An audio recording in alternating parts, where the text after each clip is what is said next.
In a small city just outside of modern-day Athens lived a man named Elias. He was not rich, nor tall, nor particularly charming. He didn't drive a fancy car or wear designer watches.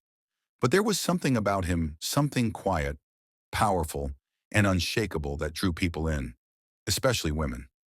Women didn't just notice Elias. They respected him, not because he had mastered charm, not because he was physically imposing, but because he had mastered himself.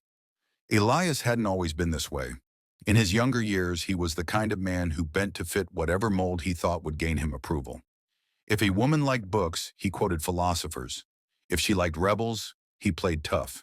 He became a mirror, reflecting the desires of others, never standing on the solid ground of who he truly was. And the more he chased their validation, the less respect he earned.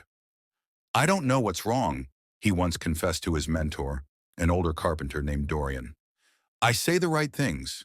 I do what they want, but still, they pull away." Dorian smiled the way only old men do, half pity, half wisdom. "You're trying to be everything for them instead of being anything for yourself." Those words haunted Elias, and they started his transformation. One evening, Elias sat under a street lamp reading Meditations by Marcus Aurelius. One passage stuck to him like a nail in his heart. "Waste no more time arguing what a good man should be. Be one."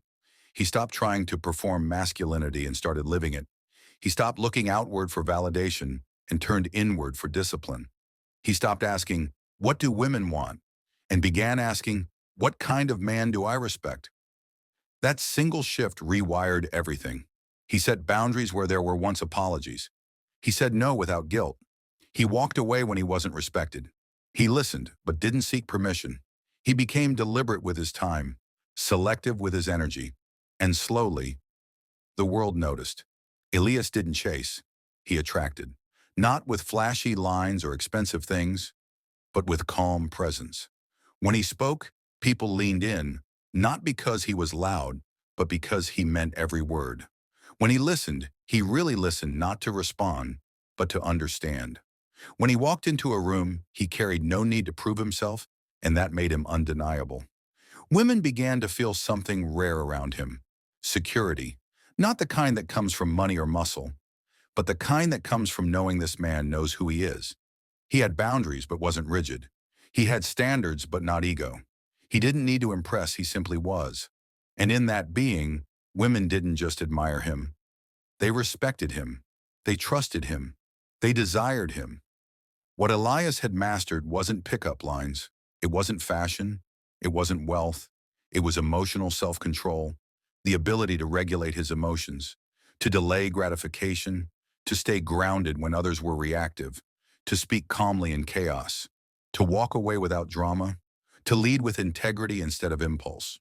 In a world full of anxious, needy, and approval-seeking men, Elias was rare. He was centered, rooted, focused.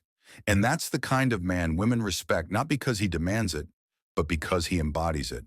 If there's one thing you must master to be respected, not just by women, but by the world, it is yourself. Control your emotions, discipline your mind, build your body, sharpen your voice, honor your word. Live by principle, lead without fear. Because the truth is, people only treat you the way you allow them to. The man who lacks self-mastery begs for love. The man who owns himself commands respect. Elias became that man not by chasing women, but by chasing excellence. And women followed. You want her to respect you? Then stop performing. Start building.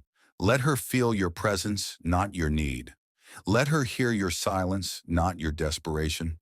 Let her see a man who doesn't ask for respect because he already respects himself. Master that and you'll never need to chase anyone again. If this story stirred something in you, it's because the truth is simple. You don't need to be perfect. You just need to be in control. Every man has two choices: chase validation or build respect. If you're ready to stop begging for attention and start commanding respect, then hit that subscribe button. Join us on this stoic path where masculinity is forged in discipline, not desire. Because when you master yourself, everything else changes. Like, share, subscribe, and comment become the man they can't ignore.